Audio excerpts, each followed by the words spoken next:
Hello, welcome to my channel. ఈరోజు నేను చేపల పులుసు చేశాను. చిక్కగా కూడా పలచగా కాకుండా మీడియంగా అన్నంలో కలుపుకొని తినేలాగా చేశాను. నేను అది ఎలా తయారు చేశానో చెప్తాను చూడండి. ఒక కొర్రమైన చేప 1 కేజీ తీసుకొని దాన్ని ఆ సైజు ముక్కల్లో కొట్టించి శుభ్రంగా కడిగి ఒక గిన్నెలో పెట్టుకున్నాను. ఒక మిక్సీ బౌల్ తీసుకొని అందులో 1 స్పూను ధనియాలు, ఒక హాఫ్ స్పూన్ జీలకర్ర, పావు స్పూన్ మెంతులు ఎక్కువ వేస్తే చేదు వచ్చేది, అందుకే పావు స్పూన్ వేసుకున్నాను. ఫోర్స్గా మిక్సీ పట్టుకున్నాను మెత్తగా అయిన తర్వాత. దాని తర్వాత ఒక 8 వెల్లుల్లిపాయలు వేసి మెత్తటి ముద్దలా చేసుకొని ఒక గిన్నెలో పెట్టుకున్నాను. ఇంకొక మసాలా కోసం ఒక చిన్న ముక్క అల్లం, 4 వెల్లుల్లి, 2 ఇలాచీలు, 2 లవంగాలు, చిన్న ముక్క దాల్చిన చెక్క, ఇవి మిక్సీ పట్టుకొని ఒక పేస్ట్ తయారు చేసుకొని పెట్టుకున్నాను. ఈ 2 వేయటం వల్ల కూర టేస్ట్ బాగుంటుంది, గ్రేవీ కూడా బాగుంటుంది. ముక్కకు బట్టి ఆ మసాలా ఫ్లేవర్ చాలా టేస్ట్గా అనిపించింది నాకు, అందుకని నేను ఇలా వండుతాను.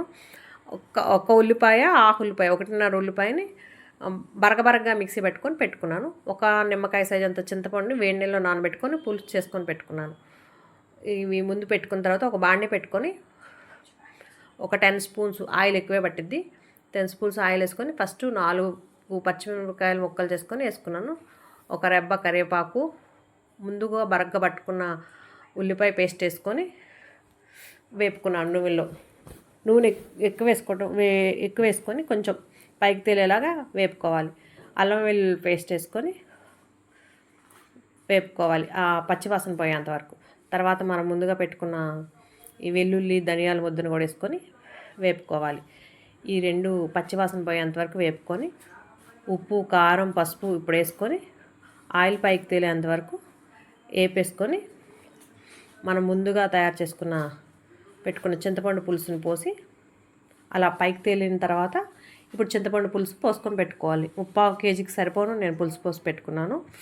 ముక్కలు మునిగేంత వరకు పులుసు పోసుకొని మూత పెట్టుకొని హై ఫ్లేమ్లో ఉడికించుకోవాలి. చూపిస్తున్న విధంగా పులుసు తెరులుతున్నప్పుడు మనం ముక్కల్ని వేసుకోవాలి. ముక్క అంటే ఒక్కటికొకటి ఆనకుండా పక్కన సదురుకున్నట్టు దూరంగా చేపల ముక్కలు వేసుకుంటే